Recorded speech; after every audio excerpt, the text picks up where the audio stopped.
ಆಕಾಶವಾಣಿ ಕ್ರೀಡಾಲೋಕ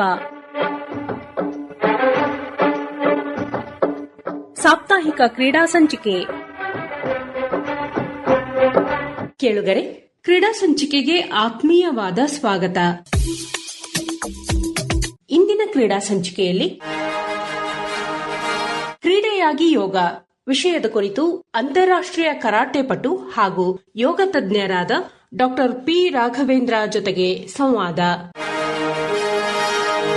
ಇಂದಿನ ಕ್ರೀಡಾ ಸಂಚಿಕೆಯಲ್ಲಿ ನಮ್ಮ ಜೊತೆಗಿದ್ದಾರೆ ಡಾ ಪಿ ರಾಘವೇಂದ್ರ ಅವರು. ಇವರು ತತ್ವಶಾಸ್ತ್ರದಲ್ಲಿ ಪಿಎಚ್ಡಿ ಪಡೆದಿದ್ದಾರೆ. ಹಾಗೆ ಅಂತಾರಾಷ್ಟ್ರೀಯ ಕರಾಟೆ ಕ್ರೀಡಾಪಟು ಕೂಡ ಹೌದು, ಯೋಗ ಪಟು ಕೂಡ ಹೌದು.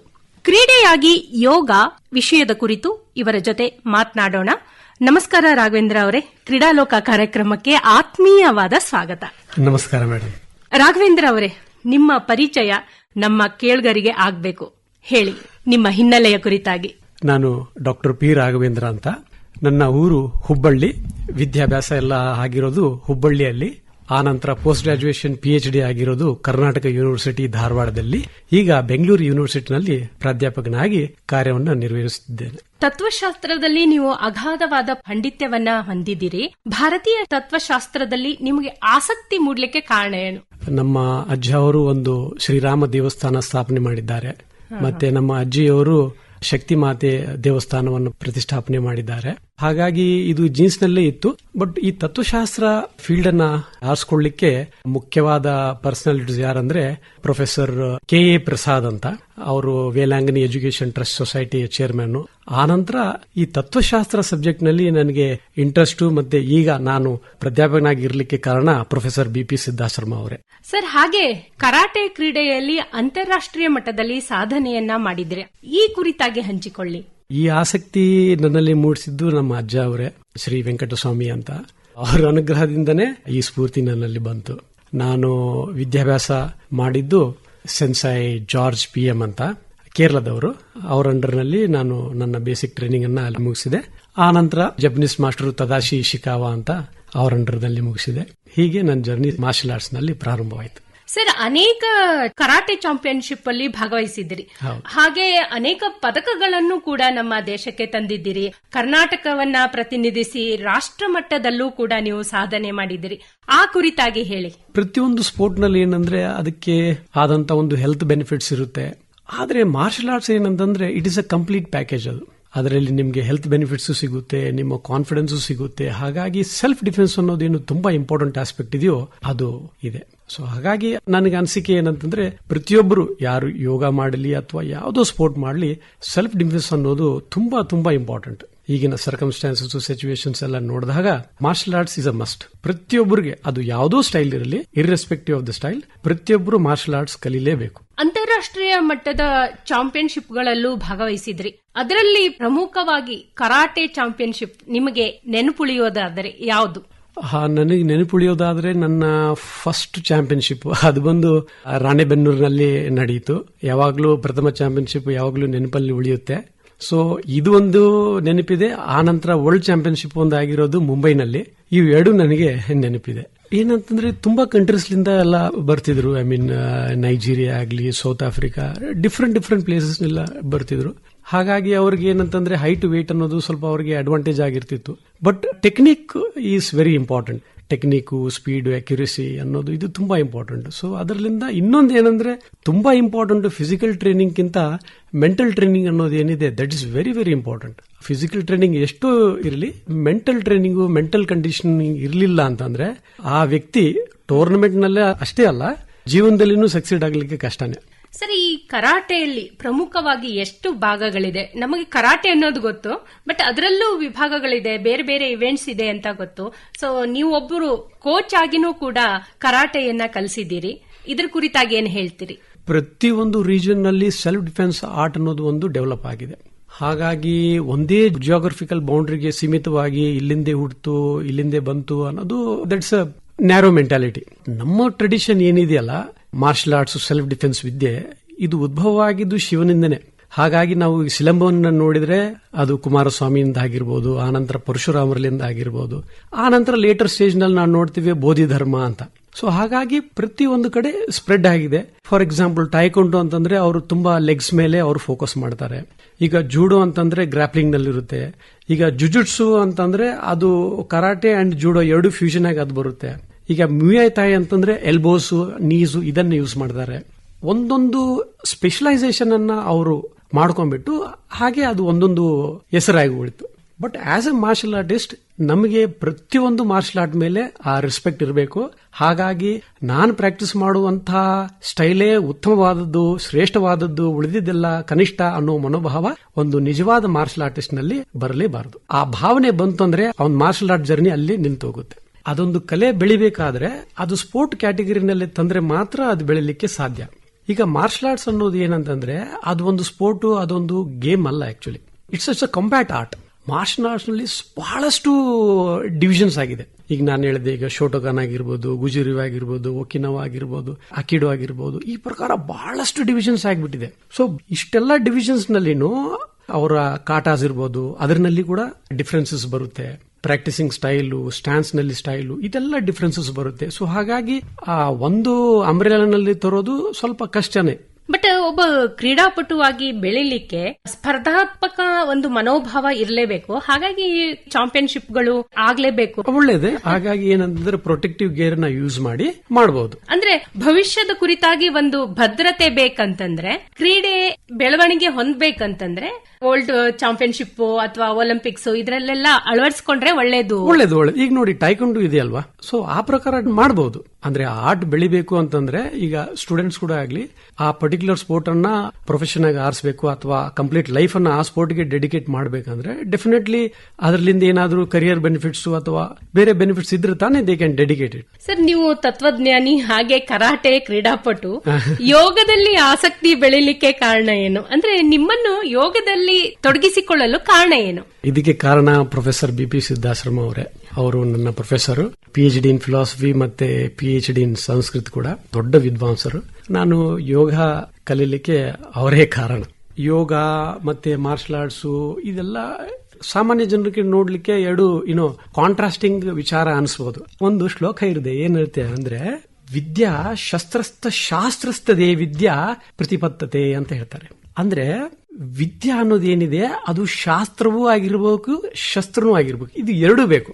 ಹಾಗಾಗಿ ಒಂದು ಹೋಲಿಸ್ಟಿಕ್ ಪರ್ಸನಾಲಿಟಿ ಇವಾಲ್ವ್ ಆಗಬೇಕು ಅಂತಂದ್ರೆ ಅದು ಶಸ್ತ್ರವಿದ್ಯಾನೂ ಬೇಕು, ಶಾಸ್ತ್ರವಿದ್ಯಾನೂ ಬೇಕು. ಆ ರೀತಿ ಯೋಗವನ್ನ ನಿಮ್ಮ ಜೀವನದಲ್ಲಿ ಅಳವಡಿಸಿಕೊಂಡ್ರಿ ಅಂತ ಹೇಳ್ಬೋದು.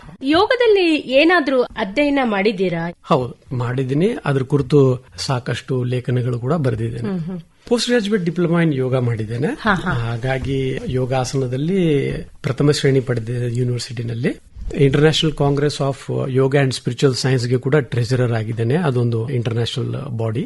ಮತ್ತೆ ಇಂಟರ್ನ್ಯಾಷನಲ್ ಕಾಂಗ್ರೆಸ್ ಆಫ್ ಸೋಷಿಯಲ್ ಫಿಲಾಸಫಿಗೆ ಕೂಡ ನಾನು ಜನರಲ್ ಸೆಕ್ರೆಟರಿ ಆಗಿದ್ದೇನೆ. ಅದು ಏನಂತಂದ್ರೆ ಫಿಲಾಸಫಿ, ಯೋಗ ಅದು ಎರಡು ಬೇರೆ ಅಲ್ಲ, ಸೇನೆ. ತತ್ವಜ್ಞಾನದ ಒಂದು ಭಾಗವಾಗಿ ಯೋಗವನ್ನ ಪರಿಗಣಿಸ್ತಾರೆ. ಅದಕ್ಕೆ ಹೇಳ್ತಾರೆ ಸಾಂಖ್ಯ ಯೋಗ ಪ್ರತಿಗ್ಬಾಲ ಪ್ರವದಂತಿನ ಪಂಡಿತ ಅಂತ ಹೇಳ್ತಾರೆ. ಸಾಂಖ್ಯ ಮತ್ತೆ ಯೋಗ ಎರಡು ಬೇರೆ ಅಲ್ಲ, ಅದು ಒಂದೇ. ಈಗ ಷಡ್ದರ್ಶನಗಳಲ್ಲಿ ಕೂಡ ನಾವು ನೋಡಿದಾಗ yoga is an integral part of philosophy. ಬಹಳಷ್ಟು ಜನ ಏನ್ ತಿಳಿತಾರೆ ಅಂತಂದ್ರೆ the founder of yoga is Maharshi Patanjali ಅಂತ ಹೇಳ್ತಾರೆ. ಮಹರ್ಷಿ ಪತಂಜಲಿ ಕಂಪೈಲ್ ಮಾಡಿದ್ದು ಯೋಗ ಸೂತ್ರಗಳನ್ನ. ಮತ್ತೆ ಇನ್ನೊಂದೇನಂತಂದ್ರೆ ಯೋಗ ಚಿತ್ತಿವೃತ್ತಿ ನಿರೋಧ ಅಂತಾರೆ. ಇದು ಪತಂಜಲಿ ಯೋಗ ಸೂತ್ರದ ಶ್ಲೋಕ. ಬಟ್ ಯೋಗಕ್ಕೆ ಸಾಕಷ್ಟು ಡೆಫಿನಿಷನ್ಸ್ ಇದೆ. ಈಗ ಎಲ್ಲರೂ ಏನು ಅಂತಂದ್ರೆ ಇದು ಇಲ್ಲಿಗೆ ನಿಲ್ಲಿಸಿದ್ದಾರೆ. ಯೋಗಶಾಸ್ತ್ರದಲ್ಲಿ ಯೋಗದ ಮುಖ್ಯ ಉದ್ದೇಶ ಏನು ಅಂತಂದ್ರೆ ಕೈವಲ್ಯ. Physical exercises, breathing, this are means actually. ಇವತ್ತು ಐರನಿ ಏನಂತಂದ್ರೆ ಯೋಗ ಅನ್ನೋ ಶಬ್ದಕ್ಕೆ ಸಿನಾನಿಮ್ ಅಥವಾ ಪರ್ಯಾಯವಾಚಕ ಏನು ಅಂತಂದ್ರೆ ಬರೀ ಆಸನ ಪ್ರಾಣಾಯಾಮ ಅಂತ ಅಷ್ಟೇ ಆಗ್ಬಿಟ್ಟಿದೆ. ಅಷ್ಟಾಂಗ ಯೋಗದಲ್ಲಿ ಇನ್ನೂ ಬಹಳಷ್ಟು ಇದೆ. ಪ್ರಥಮ ಬರೋದೇ ಯಮ, ನಿಯಮ, ಆಸನ, ಪ್ರಾಣಾಯಾಮ, ಪ್ರತ್ಯಾಹಾರ, ಧಾರಣ, ಧ್ಯಾನ, ಸಮಾಧಿ. ಅದರಲ್ಲಿ ಇಂಪಾರ್ಟೆಂಟ್ ಬಹಳ ಪ್ರಮುಖವಾಗಿರೋದು ಅಂತಂದ್ರೆ ಏನು, ಯಮ ನಿಯಮಗಳು. ಅದರಲ್ಲಿ ಅಹಿಂಸಾ, ಸತ್ಯ, ಸ್ಥೇಯ, ಬ್ರಹ್ಮಚರ್ಯ, ಅಪರಿಗ್ರಹ ಅಂತಿದೆ. ಇದ್ರ ಮೇಲೆ ಯಾರು ಗಮನ ಕೊಡೋದೇ ಇಲ್ಲ. ಅಂದ್ರೆ ಸಾಮಾನ್ಯ ಜನರಿಗೆ ಇದೆಲ್ಲ ಅರ್ಥ ಆಗಲ್ಲ. ಯಾಕಂದ್ರೆ ಈಗ ನೋಡಿ, ನಮ್ಮ ಆರೋಗ್ಯಕ್ಕೆ ಏನ್ ಬೇಕು, ಯೋಗಾಸನಗಳು ಬೇಕು, ಧ್ಯಾನ ಬೇಕು, ಧಾರಣ ಬೇಕು. ಸೊ ಇಷ್ಟೇ ನಮ್ಗೆ ಸಾಕು ಅನ್ನೋ ಒಂದು ಮನೋಭಾವ ಕೂಡ ಇರಬಹುದೇನೋ. ಆದ್ರೆ ಅದರ ಮುಖ್ಯ ಉದ್ದೇಶ ಏನು ಅಂತ ತಿಳಿದ ನಂತರ ಈ ನಮ್ಮ ವಿಚಾರ ಇದ್ರೆ ಒಳ್ಳೇದು. ಅಂದ್ರೆ ಬಹಳಷ್ಟು ಜನಕ್ಕೆ ಯೋಗದ ಮುಖ್ಯ ಗುರಿ, ಮುಖ್ಯ ಉದ್ದೇಶ ಏನು ಅನ್ನೋದು ಗೊತ್ತೇ ಇಲ್ಲ. ಯೋಗ ಪ್ರದರ್ಶನ ಅಂತ ಹೇಳ್ತೇವೆ. ಯೋಗವನ್ನ ಪ್ರದರ್ಶನ ಹೇಗ್ ಮಾಡೋದು? ಯೋಗ ಆಸನ ಪ್ರದರ್ಶನ ಅಂತ ಇರಬೇಕು.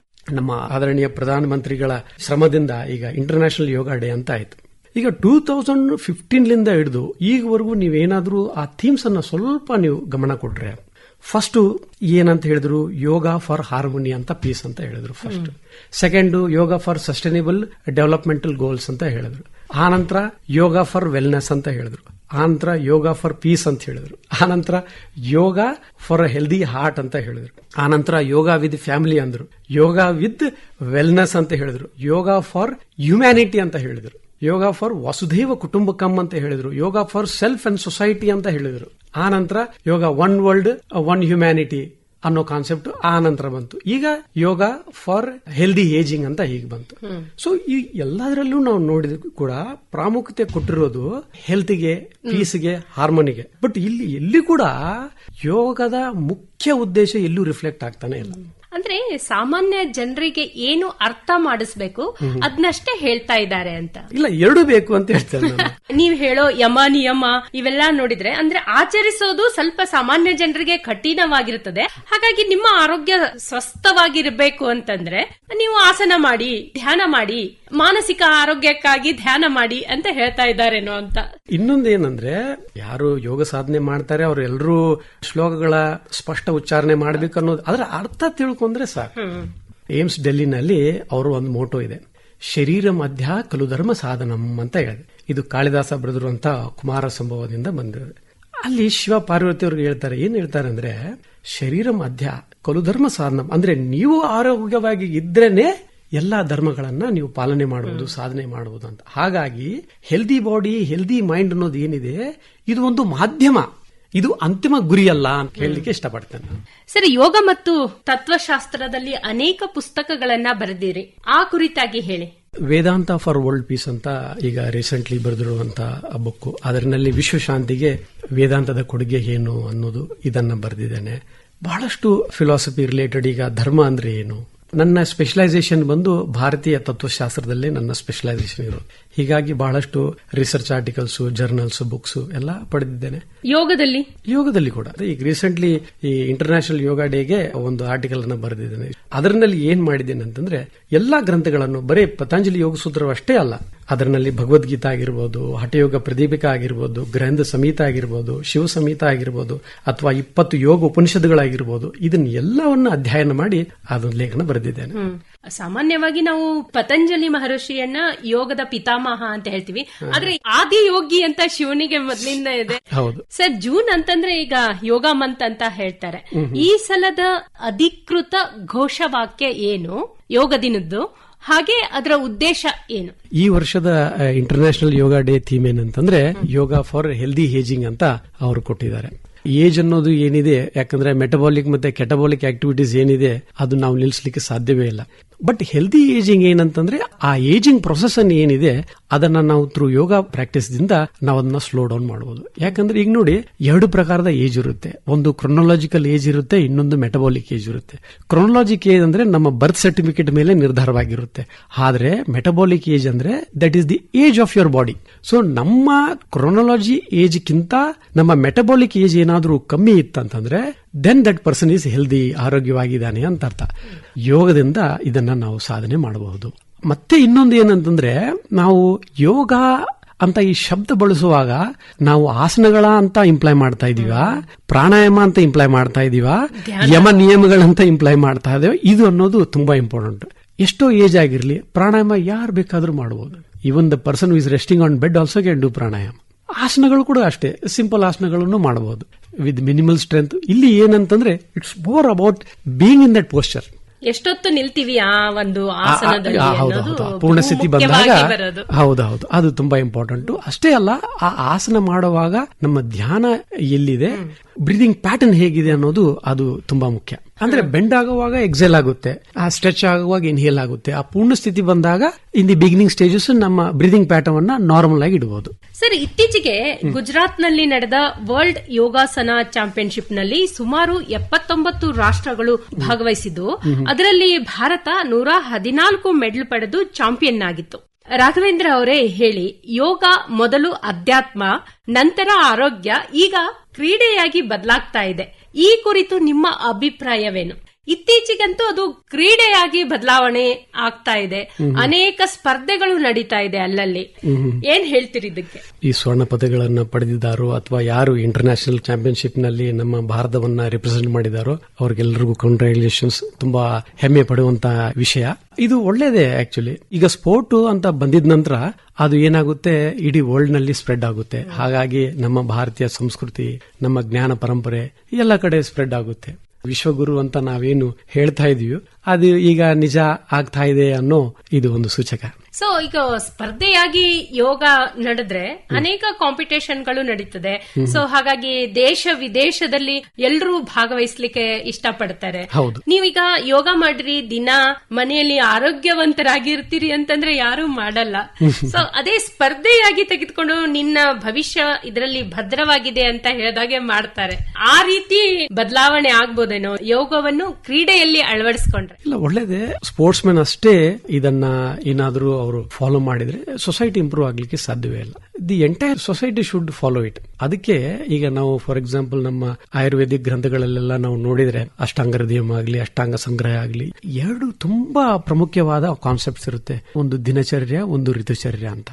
ಸೊ ಇಂಥ ಕಾನ್ಸೆಪ್ಟ್ಸ್ ಸ್ಕೂಲ್ನಲ್ಲಿ ಪ್ರೈಮರಿ ಸ್ಟೇಜ್ಲಿಂದ ನಾವೇನಾದ್ರು ಇಂಟ್ರೊಡ್ಯೂಸ್ ಮಾಡಿದ್ರೆ ಅವಾಗ ಏನಾಗುತ್ತೆ, ಆ ಹೆಲ್ತ್ ಅವೇರ್ನೆಸ್, ಹೇಗೆ ತಿನ್ಬೇಕು, ಹೇಗಿರ್ಬೇಕು, ದಿನಚರ್ಯ ಹೇಗಿರ್ಬೇಕು, ಋತುಚರ್ಯ ಹೇಗಿರ್ಬೇಕು ಅನ್ನೋದು, this is what I mean healthy living. This is very neutral, this is health related. ಅದನ್ನಾಗಿ ಯಾವುದೋ ಒಂದು ಪರ್ಟಿಕ್ಯುಲರ್ ಕಮ್ಯುನಿಟಿಗೆ ಅದನ್ನ ಹೋಲಿಸಿ ನೋಡುವಂತ ಅವಶ್ಯಕತೆನೇ ಬೇಕಾಗಿಲ್ಲ. ಒಬ್ಬ ಕ್ರೀಡಾಪಟು ಆಗುವ ಪೂರ್ವದಲ್ಲಿ ಯೋಗಪಟು ಆದ್ರೆ ಏನೆಲ್ಲ ಲಾಭವಿದೆ?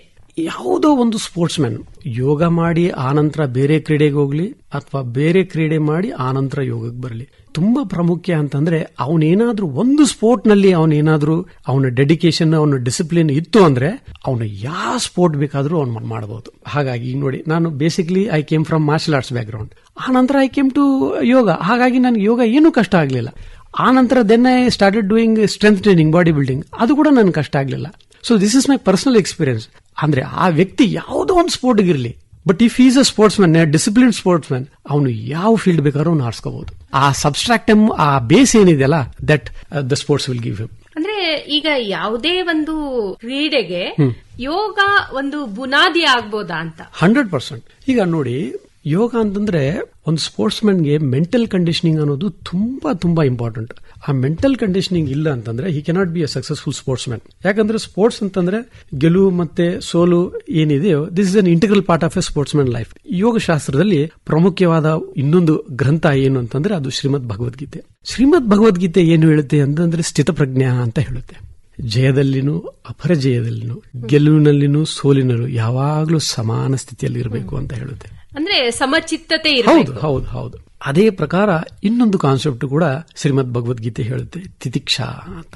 ಅಂದ್ರೆ ಎಂತ ಎಕ್ಸ್ಟರ್ನಲ್ ಸರ್ಕಮ್ಸ್ಟೆನ್ಸಸ್ ನಲ್ಲಿ ಇದ್ರೂ ಕೂಡ, ಅದು ಸಮ್ಮರ್ ಆಗಿರ್ಬೋದು, ಅದು ವಿಂಟರ್ ಆಗಿರ್ಬೋದು, ಅದು ಕಂಫರ್ಟ್ ಆಗಿರ್ಬೋದು, ಅದು ಕಷ್ಟದಾಯಕವಾಗಿರ್ಬೋದು, ಎಲ್ಲದರಲ್ಲಿ ಕೂಡ ಆ ಸಮಸ್ಥಿತಿಯನ್ನ ಹೊಂದಿರಬೇಕು ಅನ್ನೋ ಹೇಳುವಂತ ಈ ಎರಡು ಕಾನ್ಸೆಪ್ಟ್ಸ್ ಏನಿದೆಯಲ್ಲ, ಅದು ನಾವು ತಗೋಬಹುದು. ಇದೇ ವಿಷಯಕ್ಕೆ ಸ್ವಲ್ಪ ಮುಂದೆ ಹೋಗೋದಾದ್ರೆ, ಸೋಲು ಗೆಲುವು ಅನ್ನೋದು ಸಾಮಾನ್ಯ ವ್ಯಕ್ತಿಯನ್ನು ಕಾಡುತ್ತೆ, ಧೃತಿಗಡಿಸ್ಬಿಡ್ತದೆ. ಇನ್ನು ಕ್ರೀಡಾಪಟುಗಳಿಗಂತೂ ಬಹಳ ಒತ್ತಡವನ್ನ ತರ್ತದೆ. ಕ್ರೀಡಾಪಟುಗಳು ಯೋಗವನ್ನ ಜೀವನದ ಭಾಗವಾಗಿಸಿಕೊಂಡ್ರೆ ಸಮಚಿತ್ತತೆಯನ್ನ ಬೆಳೆಸಿಕೊಳ್ಳಬಹುದಾ? ಹೌದು ಹೌದು, 100% ಯಾವ ರೀತಿ ಹೇಳ್ತೀರಾ ಅದನ್ನ? ಈಗ ಅಪರಿಗ್ರಹ ಅಂತ ಬರುತ್ತೆ, ಅಂದ್ರೆ ಕಂಪ್ಲೀಟ್ ಡಿಟ್ಯಾಚ್ಮೆಂಟ್. ಹಾಗಾಗಿ ಫಾರ್ ಅ ಸ್ಪೋರ್ಟ್ಸ್ ಮ್ಯಾನ್ ಏನಂತಂದ್ರೆ, ಅದು ಗೆಲುವು ಮತ್ತೆ ಸೋಲು ಅನ್ನೋದು ಏನಿದೆ, ಅದು ಎರಡು ಸೇಮ್ ಲೆವೆಲ್ ನಲ್ಲಿ ತಗೊಳ್ಳುವಂತಹ ಒಂದು ಮನೋಭಾವ ಅವನಲ್ಲಿ ಡೆವಲಪ್ ಆಗಬಹುದು. That will come through practice of yoga. ಇನ್ನೊಂದು ಏನಂತಂದ್ರೆ, ನಾವು ಯೋಗ ಅನ್ನುವಾಗ ಬರೇ ನಾವು ಪತಂಜಲಿ ಯೋಗ ಸೂತ್ರವನ್ನು ಅಷ್ಟೇ ಆಧಾರವಾಗಿ ಇಟ್ಟು ನಾವು ಚರ್ಚೆನ ಮುಂದುವರಿಸಬಾರದು. ಯಾಕಂದ್ರೆ ನಾನು ಹೇಳಿದೆ 20 ಯೋಗೋಪನಿಷತ್ಗಳಿವೆ, ಶ್ರೀಮದ್ ಭಗವದ್ಗೀತೆ ಇದೆ, ಗ್ರಂಥ ಸಮೇತ ಇದೆ, ಹಠಯೋಗ ಪ್ರದೀಪಿಕಾ ಇದೆ, ಶಿವ ಸಮೇತ ಇದೆ. ಇದು ಎಲ್ಲವೂ ಯೋಗಿಕ್ ಗ್ರಂಥಗಳೇ. ನಮ್ಮ ಅಪ್ರೋಚ್ ಅನ್ನೋದು ಏನಿದೆ ಅದು ಬರೇ ಒಂದು ಗ್ರಂಥಕ್ಕೆ ಸೀಮಿತವಾಗಿರಬಾರದು ಅಂತ ಹೇಳೋದು. ಸೋತಾಗ ಕುಗ್ಗೋದು, ಗೆದ್ದಾಗ ಹಿಗ್ಗೋದು, ಈ ಮನಸ್ಥಿತಿಯಿಂದ ನಾವು ಹೊರಗಡೆ ಬರ್ಬೇಕಂತಂದ್ರೆ ಯೋಗವನ್ನ ನಮ್ಮ ಜೀವನದ ಭಾಗವಾಗಿಸ್ಕೋಬೇಕು ಅನ್ನೋದು ನಿಮ್ಮ ಅಭಿಪ್ರಾಯ? ಹೌದು. ಯಾಕಂದ್ರೆ ಈಗ ನೋಡಿ, ನಾವು ಪ್ರಾಣಾಯಾಮ ಮಾಡುವಾಗ ಅದರಲ್ಲಿ ರೇಷಿಯೋಸ್ ಇರುತ್ತೆ. ಯೋಗ ಚಿತ್ತವೃತ್ತಿ ನಿರೋಧ ಅಂತ. ಆ ಚಿತ್ತವನ್ನ, ಆ ಮಾಡಿಫಿಕೇಶನ್ಸ್ ಅನ್ನ ಕಂಟ್ರೋಲ್ ಮಾಡೋದೇ ಯೋಗ ತಾನೆ. ಸೊ ಮೆಂಟಲ್ ಕಂಡೀಷನಿಂಗ್ ಬರೋದೇ ಅಲ್ಲಿಂದ. ಇತ್ತೀಚೆಗೆ ಅದೇ ಮಾನಸಿಕ ಒತ್ತಡ ಅನ್ನೋದು ಜಾಸ್ತಿ ಆಗಿದೆ. ಸಾಮಾನ್ಯ ಜನರಲ್ಲೂ ಕೂಡ ಸಣ್ಣ ಸಣ್ಣ ವಿಷಯಕ್ಕೆ ಸಿಟ್ಟು ಬರೋದು, ಒತ್ತಡಕ್ಕೊಳಗಾಗೋದು, ಇವೆಲ್ಲ ನೋಡ್ತಾ ಇರ್ತೀವಿ ನಾವು. ಅನೇಕ ಕಾಯಿಲೆಗಳು ಬರ್ತಾ ಇದೆ.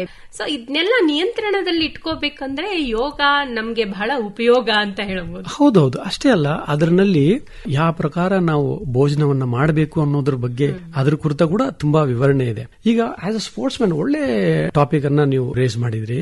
ಫಾರ್ ಸ್ಪೋರ್ಟ್ಸ್ ಮ್ಯಾನ್ ಬರೀ ಎಕ್ಸರ್ಸೈಸಸ್, ಕಂಡೀಷನಿಂಗ್ ಇದು ಅಷ್ಟೇ ಅಲ್ಲ, ಡಯಟ್ ಅನ್ನೋದು ಏನಿದೆ ಅದು ತುಂಬಾ ತುಂಬಾ ಇಂಪಾರ್ಟೆಂಟ್ ರೋಲ್ ಪ್ಲೇ ಮಾಡುತ್ತೆ.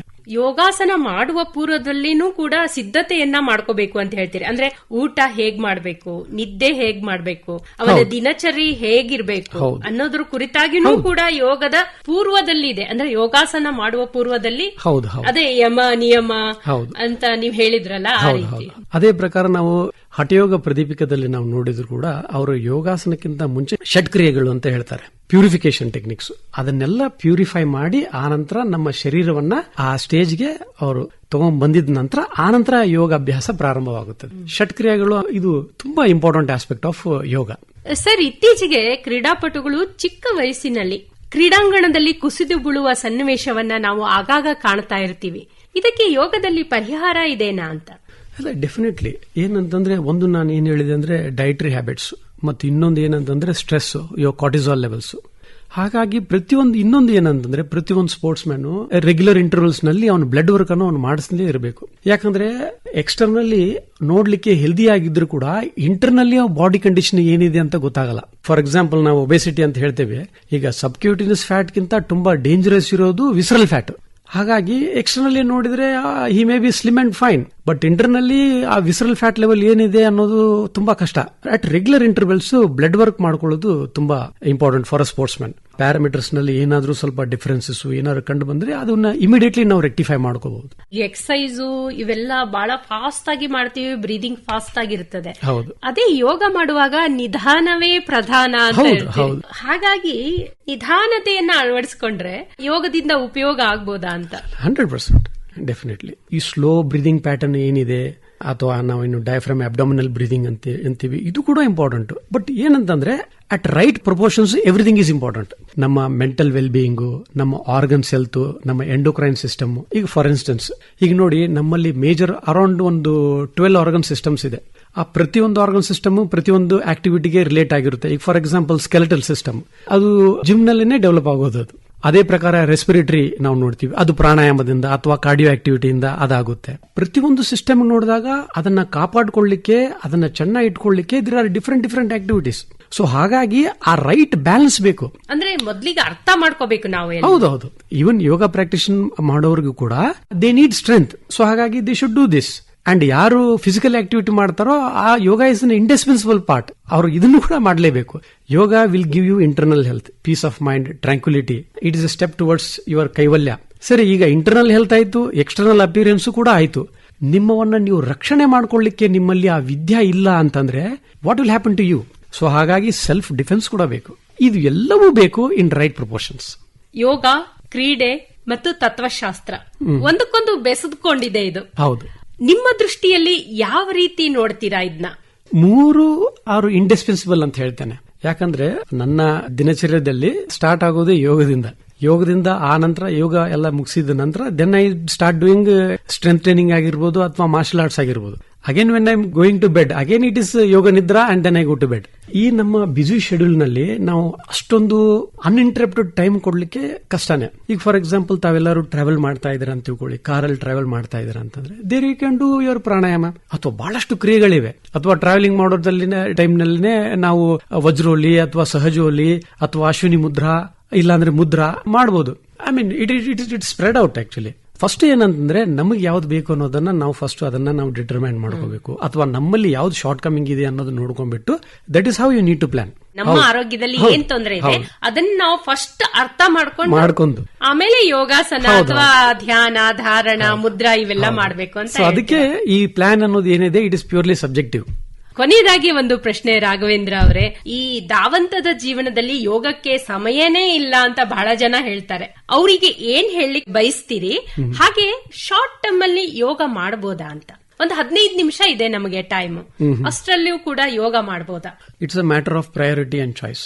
ಈಗ ನೋಡಿ, ಯಾರು ನಮ್ಮಲ್ಲಿ ಟೈಮೇ ಇಲ್ಲ ಅಂತ ಹೇಳ್ತಾರೋ ಅವರು ರೀಲ್ಸ್ ನೋಡ್ತಾ 1-2 ತಾಸು ವೇಸ್ಟ್ ಮಾಡ್ತಾರೆ.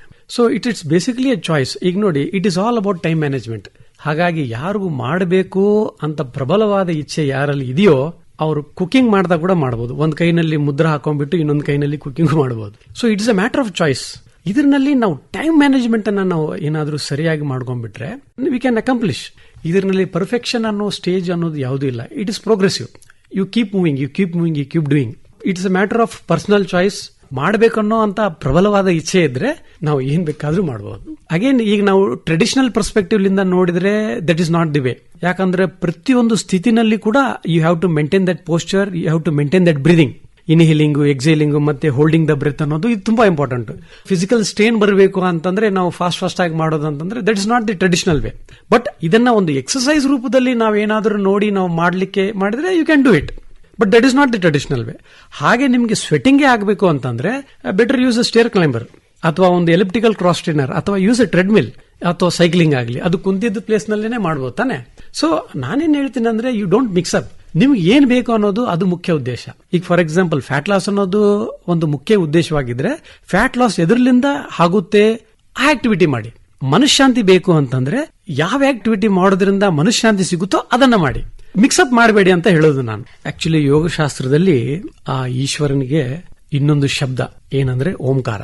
ಬ್ರಹ್ಮಸೂತ್ರಗಳಲ್ಲಿ ಕೂಡ ಆ ಪರಬ್ರಹ್ಮನಿಗೆ ಒಂದು ಐಡೆಂಟಿಫೈ ಆಗಿರುವಂತಹ ಸಿಂಬಲ್ ಯಾವುದು ಅಂತಂದ್ರೆ ಓಂಕಾರ. ಈ ಓಂಕಾರ ಏನಂತಂದ್ರೆ ಇದು ಜಾಗರಣ, ಸ್ವಪ್ನ, ಸುಸುಪ್ತಿ ಅನ್ನೋ ಈ 3 ಸ್ಟೇಜ್ಗೆ ರಿಪ್ರೆಸೆಂಟ್ ಮಾಡುತ್ತೆ. ಈ 3 ಸೇರಿದ್ರೆ ಅದೇ ತುರಿಯ ಅವಸ್ಥೆ. ಈಗ ಓಂಕಾರ ಮಾಡುವಾಗ ಕೂಡ ಅದು ಕೂಡ ಒಂದು ಪ್ಯಾಟರ್ನ್ ಇದೆ. ಅಂದ್ರೆ ಓ ಅನ್ನೋ ಶಬ್ದ ಎಲ್ಲಿಂದ ಬರಬೇಕು, ಮ ಅನ್ನೋ ಶಬ್ದ, ಅನ್ನೋ ಶಬ್ದ ಎಲ್ಲಿಂದ ಬರಬೇಕು ಅನ್ನೋದು ಇದೆ. ಸೊ ಇದು ಮಾಡುವಾಗ ಓಂಕಾರ ಅದು ನಾಭಿಲಿಂದ ಪ್ರಾರಂಭವಾಗಿ ಹೋಗುತ್ತೆ. ಈ ಮೆಥಡ್ ಅನ್ನ ಫಾಲೋ ಮಾಡಿ ಅವ್ರೇನಾದ್ರೂ ಓಂಕಾರ ಉಚ್ಚಾರಣೆ ಮಾಡಿದ್ರೆ ಅದರಿಂದ ಲಾಭ ಆಗುತ್ತೆ. ಯಾಕಂದ್ರೆ ಆ frequency will vary. Music therapy ಅಂತ ಹೇಳ್ತೀವಲ್ಲ, ಸೊ ಮ್ಯೂಸಿಕ್ ಥೆರಪಿನಲ್ಲಿ ಏನಂತಂದ್ರೆ it basically with the frequency level. So ಈ ಪ್ರಕಾರ ಉಚ್ಚಾರ ಮಾಡಿದರೆ ಅದು ಲಾಭದಾಯಕ. ಪ್ಲೇನ್ ಆಗಿ ಬರೇ ಓಂ ಓಂ ಅಂದ್ರೆ that will not give that kind of result. ಅಂದ್ರೆ ಯಾವುದೇ ಆಗ್ಲಿ ಗುರು ಮುಖೇನ ಕಲಿಬೇಕು. ಹೌದು, ಇದ್ರೆ ಉತ್ತಮ. ಒಂದು ಪದ್ಧತಿಯನ್ನ ನಾವು ನಮ್ಮ ಜೀವನದಲ್ಲಿ ಅಳವಡಿಸ್ಕೋಬೇಕಂದ್ರೆ ಗುರುಗಳು ಇರಲೇಬೇಕು ಮಾರ್ಗದರ್ಶನಕ್ಕೆ ಅಂತ. ಗುರುಗಳು ಬೇಕೇ ಬೇಕು.